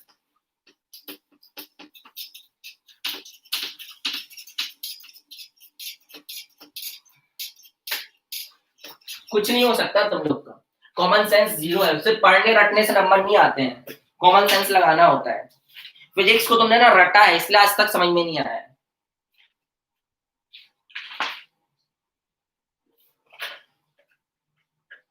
चलो एक सवाल लिखो, find the time required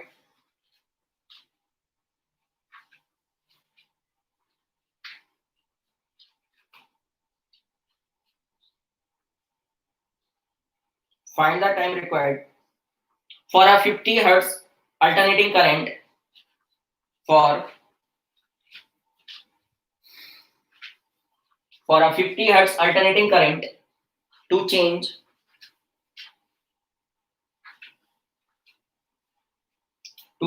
its value from 0 to RMS value.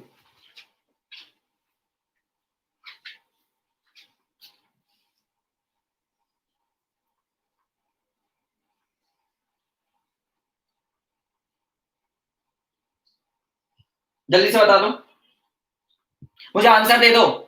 From 0 to RMS value कितना टाइम लगेगा करंट को, अल्टरनेटिंग करंट को 0 से आरएमएस तक जाने में, मतलब 0 से I0/√2 तक जाने में। जल्दी से बता दो गधों, बहुत मार खाओगे नहीं तो। अगर उसकी फ्रीक्वेंसी 50 हर्ट्ज है तो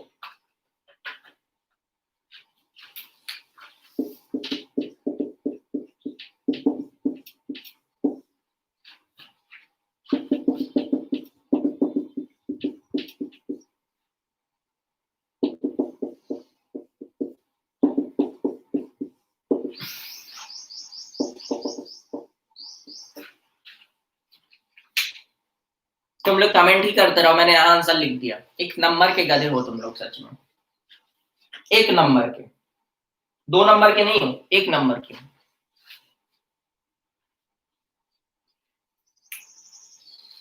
फ्रीक्वेंसी 50 है तो टाइम पीरियड आ जाएगा 20 मिली सेकेंड।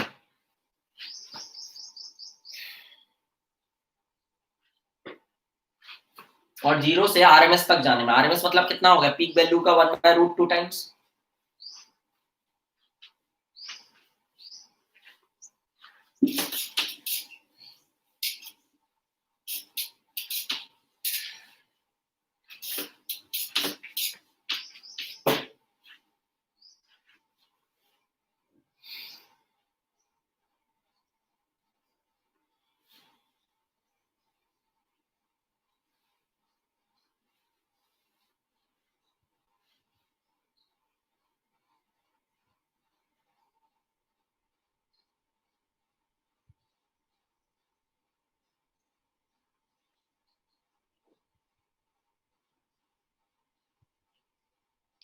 देखो different types of AC circuit,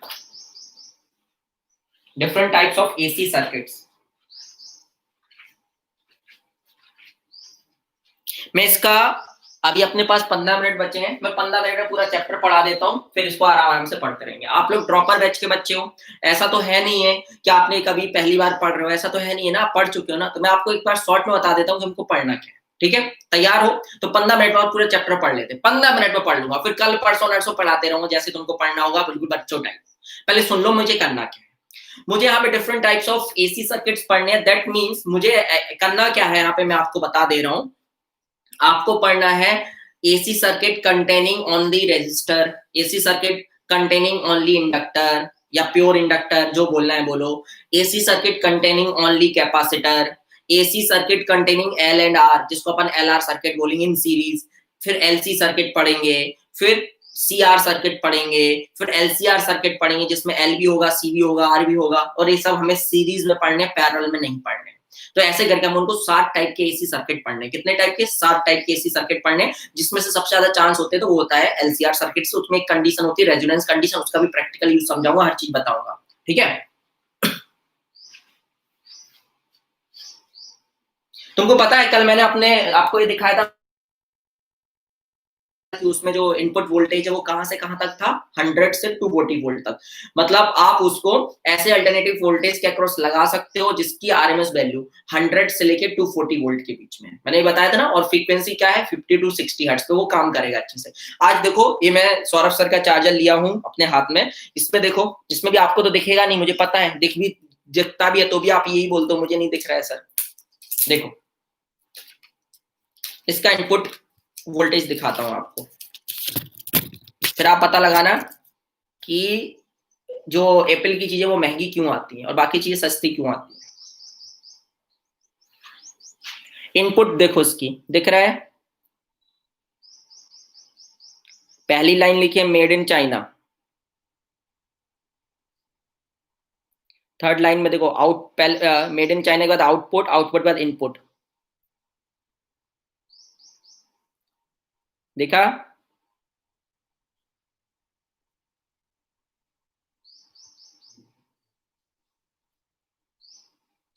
नहीं देखा? चलो ठीक है, 200 से 240 वोल्ट लिखा है, मतलब इसके लिए जो सप्लाई वोल्टेज है वो 200 से 240 की रेंज में होना चाहिए। मतलब ये सिर्फ हमारे घर में काम कर सकता है, रेलवे में काम नहीं करेगा, रेलवे में काम नहीं करेगा, क्योंकि रेलवे में जो हमारा सप्लाई वोल्टेज होता है वो 110 वोल्ट होता है। इनका चार्जर रेलवे में वहां पे काम नहीं करेगा। मतलब रेल ट्रेन में आप जा रहे हो, ट्रेन में आपने सोचा कि मैं अपना मोबाइल चार्ज कर लेता हूँ, उनके सॉकेट में चार्जर लगाया और यहाँ पे आपने केबल लगा के अपने मोबाइल में चार्जर को घुसाया, तो आपका मोबाइल चार्ज नहीं होगा, या उस रेट से चार्ज नहीं होगा जो जितना फास्ट एक करता है। और फ्रीक्वेंसी 50 टू 60 हर्ट्ज। ना ही इस चार्जर को हम यूएसए में यूज कर सकते हैं, यूएसए वाले लात मार के भगा देंगे इस चार्जर को, वहां पे सप्लाई वोल्टेज 110 वोल्ट है। जबकि मेरा जो मैकबुक का चार्जर था, आप यूएसए में यूज कर सकते हो, उसकी क्या थी? तो आप समझ लो कितना डिफरेंस आएगा पैसों का। मैकबुक का जो चार्जर है उसकी जो इनपुट वोल्टेज है वो 100 से 240, मतलब 100 का लगाओगे तो भी वो वही काम, वैसे ही काम करेगा जितना कि 220 पे कर रहा था। समझ रहे हो ना? याद रखिए, दुनिया में किसी भी देश में सप्लाई वोल्टेज 220 से वोल्ट से ऊपर नहीं होता है, इसलिए 240 तक ही डिजाइन किया गया, इसको भी 240 तक ही। 240 तक इसलिए करते हैं क्योंकि फ्लक्चुएशंस होते हैं, 220 अपन बोलते हैं लेकिन 230 240 की आरएमएस वैल्यू चली जाती है वोल्टेज की।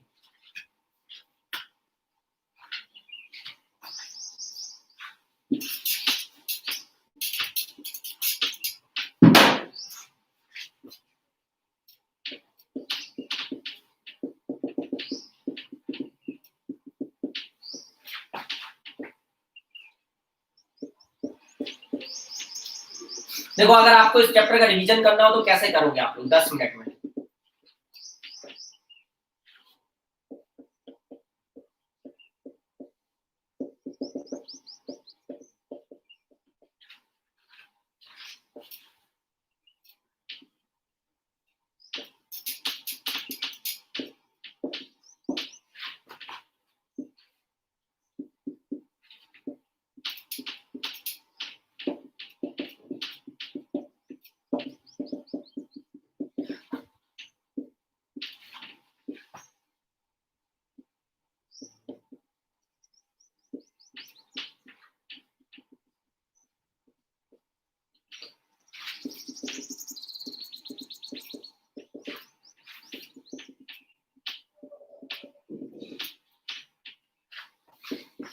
चैप्टर खत्म, चैप्टर खत्म, सबसे ज्यादा चांस है यहां से आने का।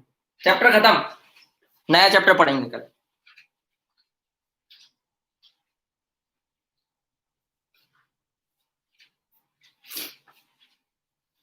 लेकिन अभी नहीं पढ़ेंगे नया चैप्टर, कल का मतलब 4-5 दिन बाद है।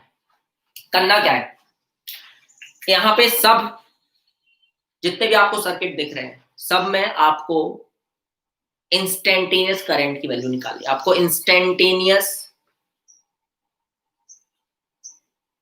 वोल्टेज के बारे में पता है, आपको इंस्टेंटेनियस करंट निकालना है, मतलब करंट का इक्वेशन लिखना है, खत्म बात। मैं तो इतना जानता हूँ। यहाँ पे करंट का इक्वेशन आएगा, यहाँ पे करंट का इक्वेशन आएगा, यहाँ पे करंट का इक्वेशन आएगा, यहाँ पे करंट का इक्वेशन आएगा, यहाँ पे करंट का इक्वेशन आएगा। खत्म चैप्टर, अब सच में खत्म हो गया, अब मजाक नहीं कर रहा हूँ।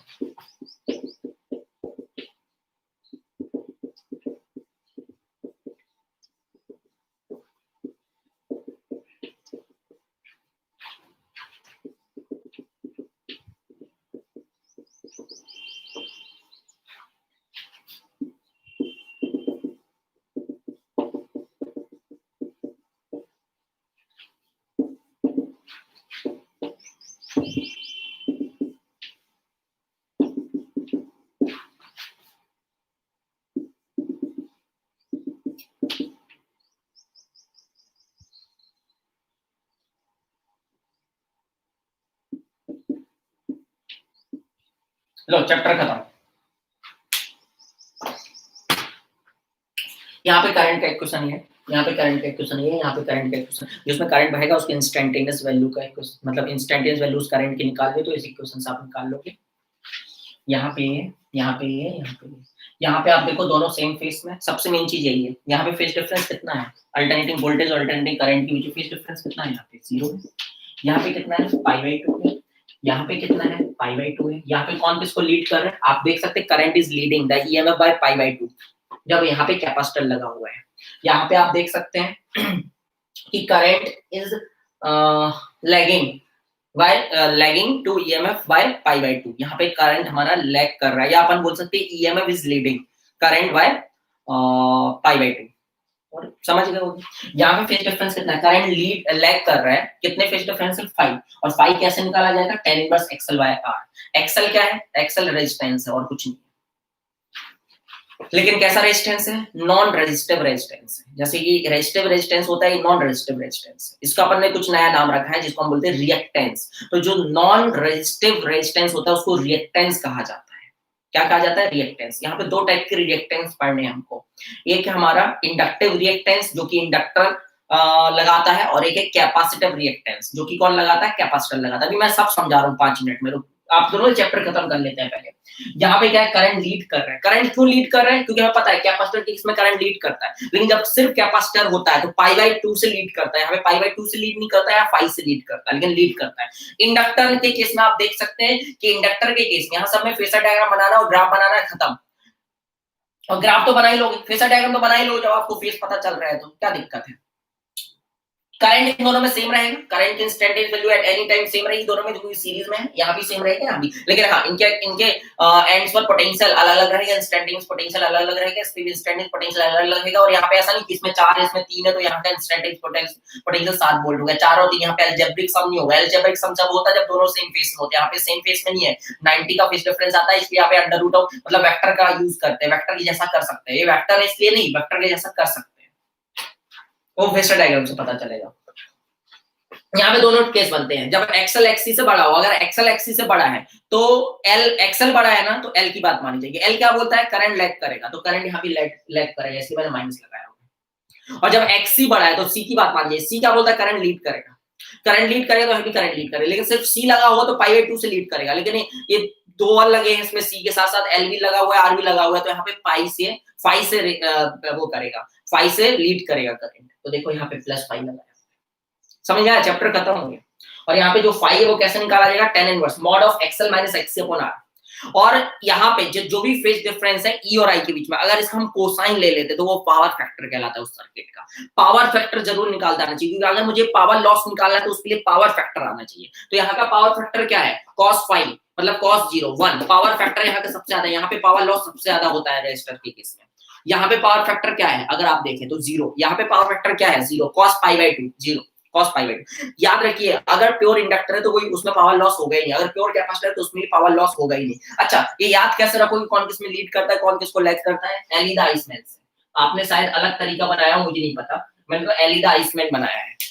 एल क्या है, इंडक्टर है, इंडक्टर में कौन अहेड होता है, ईएमएफ अहेड होता है, तो मतलब करंट पीछे होता है। और आई में सी क्या है, कैपेसिटर, तो कैपेसिटर में कौन लीड करता है, आई पहले है तो ये लीड करेगा, किसको लीड करेगा, ई को। सिर्फ कैपेसिटर है तो π/2 से, और कैपेसिटर के साथ कुछ और है तो लीड तो करेगा, लेकिन फिर π/2 से नहीं करेगा, π/2 से कम से करेगा, क्योंकि कुछ और आ गया ना। हो गया चैप्टर खत्म। क्या पढ़ा इसमें, एक कंडीशन लेनी, जब एक्सल बराबर एक्सी हो जाता है तो रेजोनेंस कंडीशन कहलाता है, उसका प्रैक्टिकल यूज क्या है वो बता दूंगा। अब आप बोलोगे सर ये आई नॉट क्या है, आई नॉट तो हर जगह अलग अलग होगा। तो आई नॉट ओम्स लॉ, आई बराबर क्या होता है, E/R होता है।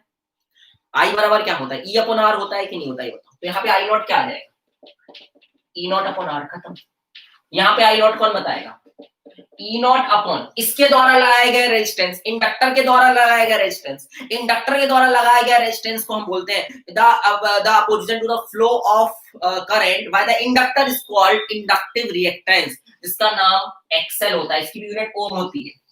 तो ये अपोजिशन है to the flow of current, लेकिन किसने ऑफर किया है, इंडक्टर ने, इसलिए ये नॉन रेजिस्टिव है, इसलिए इसका नया नाम क्या है,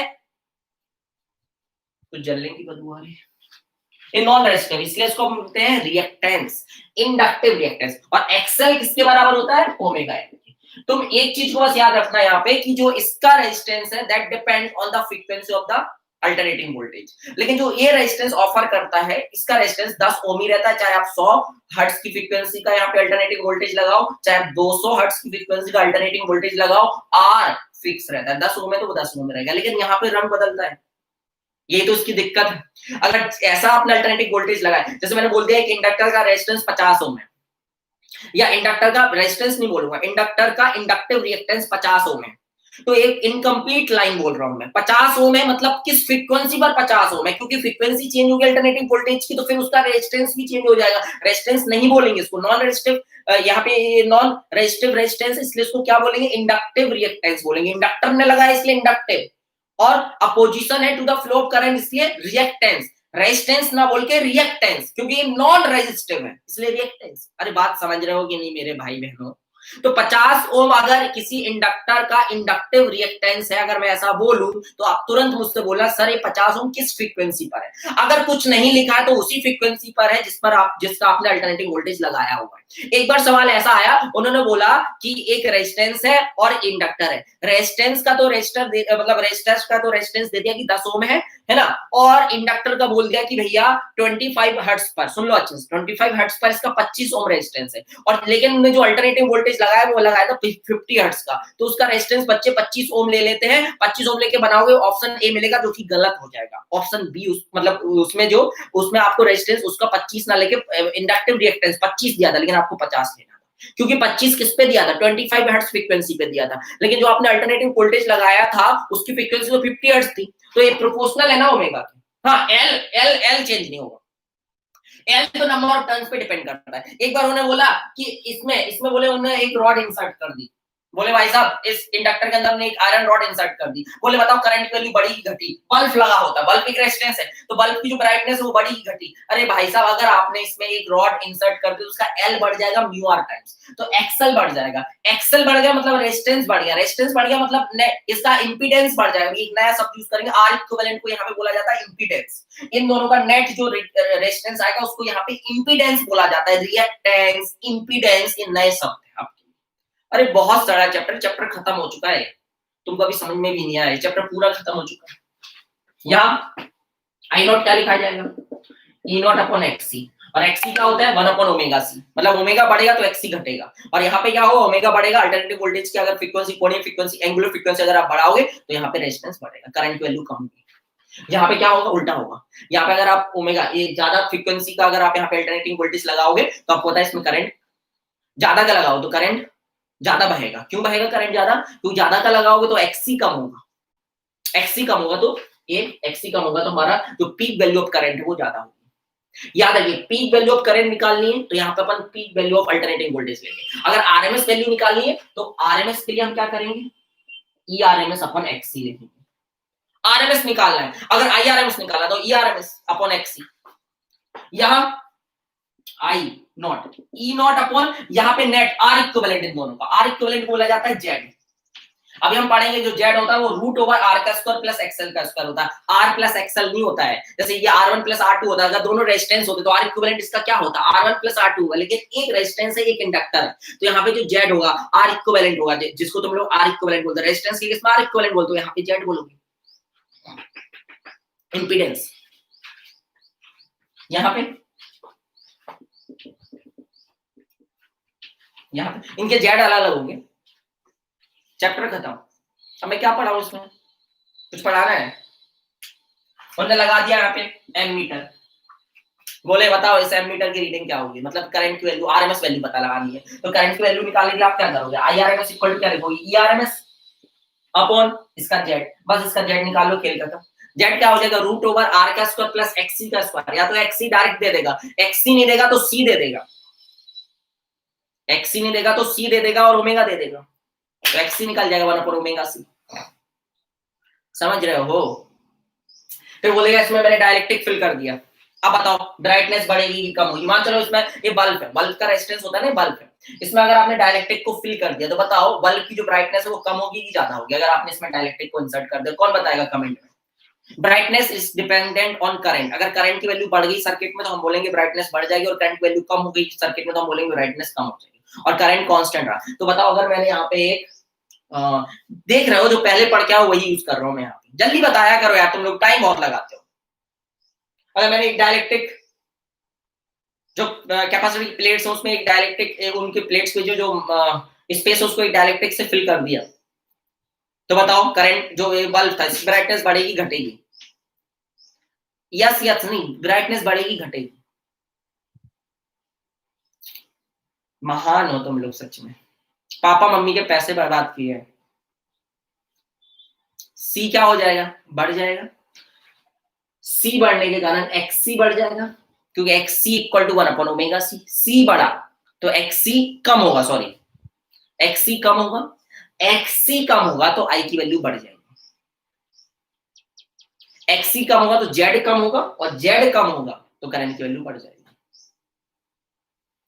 नहीं बेटा मानस, अगर आप इसमें डायलेक्ट्रिक को फिल करेंगे तो ब्राइटनेस बढ़ जाएगी। हाँ, इसमें अगर रॉड को इंसर्ट करेंगे तो ब्राइटनेस, बेटा ये तो 12वीं के सवाल पूछ रहा हूं, इसमें अगर आप रॉड को इंसर्ट करो तो ब्राइटनेस यहाँ कम हो जाएगी, बल्कि यहाँ ब्राइटनेस बढ़ जाएगी बेटा।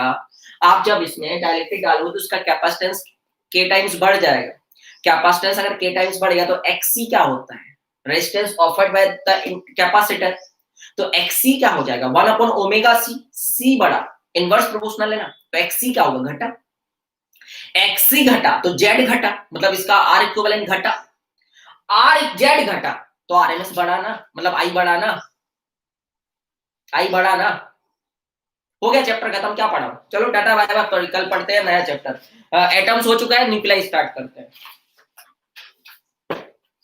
फेज डायग्राम बना लेना सबके लिए, पढ़ाऊंगा, टेंशन मत लो, मत रोने लग जाओ, पूरा पढ़ाऊंगा, एक एक सर्किट लेके सिखाऊंगा, ठीक है?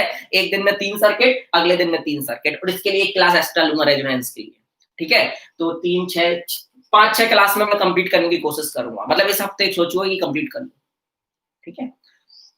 इसकी फ्रीक्वेंसी बढ़ाओगे तो क्या होगा? ब्राइटनेस। अब मान चलो अपने वो फिल नहीं किया इसमें, क्या बोलते हैं, डायरेक्टिव इलेक्ट्रिक फिल नहीं किया, मैंने बोला इसकी फ्रीक्वेंसी बढ़ाई तो क्या होगा? इसकी फ्रीक्वेंसी बढ़ाओ तो फिर वही सेम कहानी, ओमेगा बढ़ा तो एक्सी कम हुआ, एक्सी कम हुआ तो जेड कम हुआ तो ब्राइटनेस बढ़ गई। और यहाँ पे अगर फ्रीक्वेंसी बढ़ाओगे, सवाल है आप बनाते रहो बैठ के, मुझे कोई दिक्कत नहीं है। चलो टाटा बाय बाय, कल मिलते हैं।